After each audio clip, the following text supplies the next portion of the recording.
Hi, welcome to my channel, Katie Hikes. On today's episode, you're going to find out I broke my hand.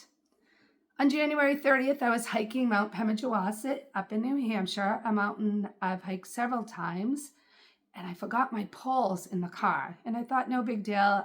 It's not that challenging of a mountain. I'll be all set. I've done it a few times.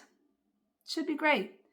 I was fine all the way up, and I came all the way down, and pretty much at the very bottom, I happened to look up to see two hikers coming towards me, and I put my foot down, and it landed between two rocks, and I face planted, and my hand went right into a boulder, breaking the third and fourth metacarpal.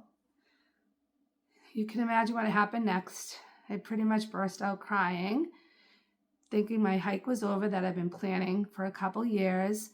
I even retired early from teaching midway through so I could leave in March.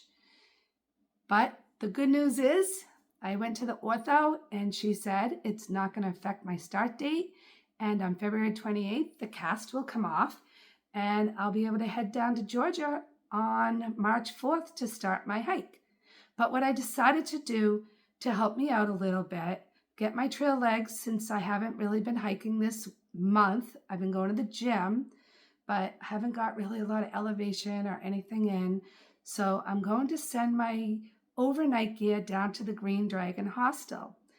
I will start at Springer Mountain and I will be staying in hostels each night until I get to the Green Dragon, where I will meet up with my gear.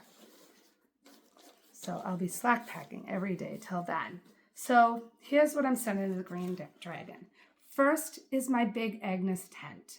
I love this tent. I know it's a little heavier than most. I'm not into trekking pole tents. I don't think I'm coordinated enough to put them up.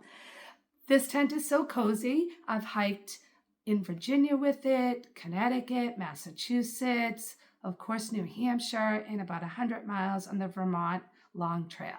It's very cozy. I enjoy it. I feel safe in it. It has little pockets for all my things.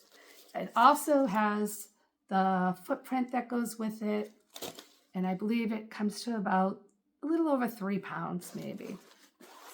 Next, I have my Thermarest Neolite sleeping pad. Everyone knows how noisy these are. I was considering upgrading to the newer model, which was a lot quieter, but for $200, I'll stick with this one. I have the Flex Tail. I love this. This is my luxury item. I upgraded from the old model. This is fabulous. It's rechargeable. Right now, I know it works for at least 5 nights without a recharge. I'm sure it's even longer. It's great to fill up your sleeping pad. I also have the Philo Elite pillow. I believe it's Nemo. Basically, it ends up between my legs, sometimes behind my head. I tend to use my backpack, and I put my backpack behind my sleeping pad, which kind of lets me sleep at an angle. I tend to need that. And I also have the Gossamer Gear. This is just an excellent thing to put underneath your tent, underneath your sleeping pad, if you're sleeping in a shelter. I even do put it in my tent underneath my sleeping pad. It's great to pull out to sit on when you're having a snack or looking at the mountains. Also to maybe stretch out when you get to camp. Doesn't have much of an R value, but I do have a couple things that will help me.